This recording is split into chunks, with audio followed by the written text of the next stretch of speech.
History facts کے معزز دوستوں السلام علیکم۔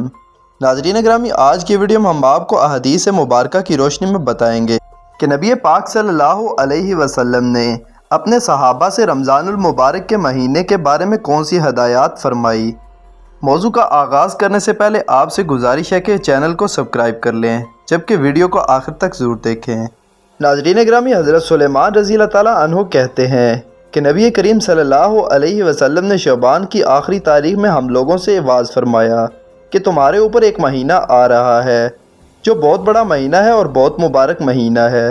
اس میں ایک رات یعنی شب قدر جو 1000 مہینوں سے بڑھ کر ہے، اللہ تعالیٰ نے اس کے روزے کو فرض فرمایا اور اس کے رات کے قیام یعنی تراویح کو ثواب کی چیز بنایا ہے۔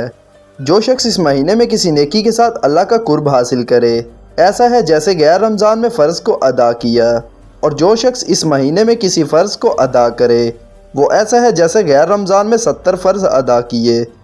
یہ مہینہ صبر کا ہے اور صبر کا بدلہ جنت ہے، اور یہ مہینہ لوگوں کے ساتھ غمخواری کرنے کا ہے۔ اس مہینے میں مومن کا رزق بڑھا دیا جاتا ہے۔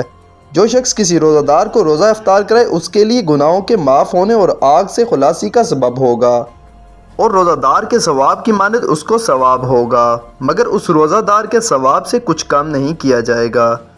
صحابہ رضی اللہ تعالیٰ عنہم نے عرض کیا، یا رسول اللہ، ہم میں سے ہر شخص تو اتنی وسعت نہیں رکھتا کہ روزہ دار کو افطار کرائے، تو آپ صلی اللہ علیہ وسلم نے فرمایا کہ پیٹ بھر کر کھلانے موقوف نہیں، یہ ثواب تو اللہ جل شانہ ایک کھجور سے کوئی افطار کرا دے یا ایک گھونٹ پانی پلا دے، اس پر بھی اللہ تعالیٰ اپنی رحمت فرما دیتے ہیں۔ یہ ایسا مہینہ ہے کہ اس کا اول حصہ اللہ کی رحمت ہے، اور درمیانی حصہ مغفرت، اور آخری حصہ آگ سے آزادی ہے۔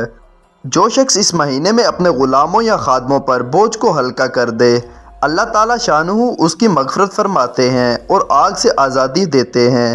اور 4 چیزوں کی اس میں کثرت رکھا کرو، جن میں سے 2 چیزیں اللہ کی رضا کے واسطے اور 2 چیزیں ایسی ہیں کہ جن سے تمہیں چارہ و کار نہیں۔ پہلی 2 چیزیں جن سے تم اپنے رب کو راضی کرو وہ کلمہ طیبہ اور استغفار کی کثرت ہے، اور دوسری 2 چیزیں یہ ہیں کہ جنت کی طلب کرو اور آگ سے پناہ مانگو۔ جو شخص کسی روزہ دار کو پانی پلائے، حق تعالیٰ شانہ قیامت کے دن میرے حوض کوثر سے اس کو ایسا پانی پلائیں گے جس کے بعد جنت میں داخل ہونے تک اس کو پیاس نہیں لگے گی۔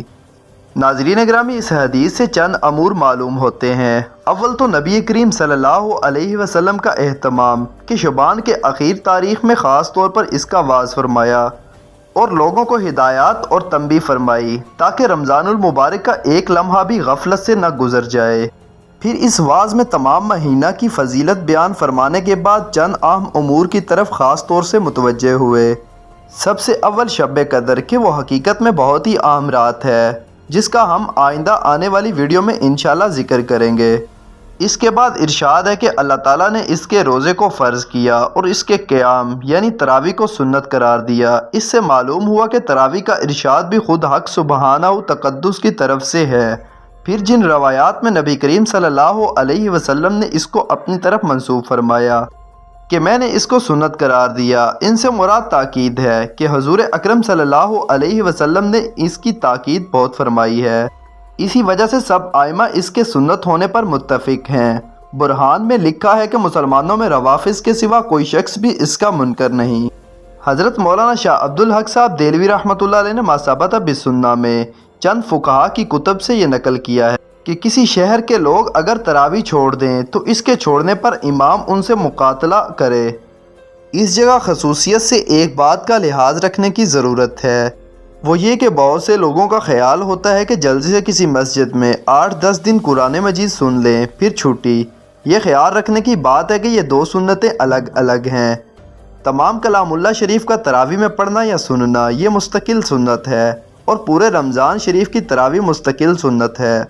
بس اس صورت میں ایک سنت پر عمل ہوا اور دوسری رہ گئی۔ البتہ جن لوگوں کو رمضان المبارک میں سفر وغیرہ یا کسی اور وجہ سے ایک جگہ سے دوسری جگہ جانا پڑے، جس سے ایک جگہ تراویح پڑھنا ان کے لیے مشکل ہو، ان کے لیے مناسب ہے کہ اول قرآن مجید کو مکمل چند روز میں سن لیں تاکہ قرآن شریف ناقص نہ رہے، پھر جہاں وقت ملا اور موقع ہوا وہاں تراویح پڑھ لیں، کہ اس سے قرآن مجید کے سننے میں بھی حرج نہیں ہوگا اور اپنے کام میں بھی حرج نہیں آئے گا۔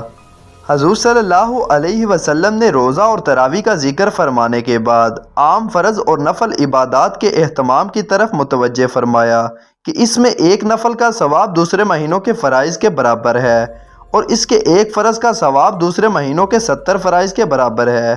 اس جگہ ہم لوگوں کو اپنی اپنی عبادات کی طرف بھی ذرا غور کرنے کی ضرورت ہے کہ اس مبارک مہینے میں فرائض کا ہم سے کس قدر اہتمام ہوتا ہے اور نوافل میں کتنا اضافہ ہوتا ہے۔ فرائض میں تو ہمارے اہتمام کی یہ حالت ہے کہ سحری کھانے کے بعد جو سوتے ہیں تو اکثر صبح کی نماز قضا ہو گئی ہوتی ہے اور کم از کم جماعت تو اکثروں کی فوت ہو جاتی ہے۔ گویا سحری کھانے کا شکریہ ادا کیا کہ اللہ تعالیٰ کے سب سے عظیم فرض کو بالکل قضا کر دیا یا کم از کم ناقص کر دیا، یعنی بغیر جماعت کے نماز پڑھنے کو اہل اصول نے ادائے ناقص فرمایا ہے۔ حضور پاک صلی اللہ علیہ وسلم کا ایک جگہ ارشاد ہے کہ مسجد کے قریب رہنے والوں کی تو گویا نماز بغیر مسجد کے ہوتی ہی نہیں۔ مظاہر حق میں لکھا ہوا ہے جو شخص بغیر عذر کے بغیر جماعت کے نماز پڑھتا ہے اس کے ذمے سے ایک فرض تو ساقط ہو جاتا ہے مگر اس نماز کا ثواب نہیں ملتا۔ اسی طرح دوسری نماز مغرب کی بھی جماعت اکثروں کی افطار کی نظر ہو جاتی ہے اور رکعت اولیٰ یا تکبیر اولیٰ کا تو ذکر ہی دور ہے، اور بہت سے لوگ تو عشاء کی نماز بھی تراویح کے احسان کے بدلے میں وقت سے پہلے ہی پڑھ لیتے ہیں۔ یہ تو رمضان المبارک میں ہماری فرائض نمازوں کا حال ہے۔ ایسے ہی زور میں اکثر لوگوں کی نماز قیلولے یعنی آرام کی نظر ہو جاتی ہے، اور اسی طرح عصر کی نماز بھی افطاری کے سامان خریدنے کی نظر ہو جاتی ہے جو کہ اکثر دیکھنے میں آتا ہے۔ ناظرین گرامی، یہ فرائض نمازیں ہیں۔ اشراق، چاشت، اوابین اور اس کے علاوہ دیگر نوافل نمازیں تو ایک الگ بات ہے۔ یہ بات تو ہم گناہ گاروں کی ہے، لیکن اللہ تعالیٰ کے کچھ ایسے نیک لوگ بھی ہیں جو ہر روز ایک کلام اللہ کی تلاوت کر لیتے ہیں۔ یہی نہیں بلکہ اس کے علاوہ بہت سے ذکر و اذکار اور نوافل عبادات بھی وہ کرتے ہوئے نظر آتے ہیں، جس کے بارے میں ماضی میں بھی کتابیں بھری پڑی ہیں اور آج بھی ایسے بہت سے لوگ دنیا میں موجود ہیں۔ اللہ تعالیٰ سے دعا ہے کہ ہمیں اس بابرکت مہینے کی گھڑیوں کو قیمتی بنانے کی توفیق عطا فرمائے اور ہمیں بھی اپنے نیک لوگوں کے رستے پر چلائے اور فرائض کے ساتھ ساتھ نوافل بھی ادا کرنے کی توفیق عطا فرمائے۔ جی تو پیارے دوستو، یہ تھی ہماری آج کی ویڈیو۔ اگر آپ کو ویڈیو اچھی لگی ہو تو اس کو لائک اور شیئر، جبکہ چینل کو سبسکرائب ضرور کر دیجیے گا۔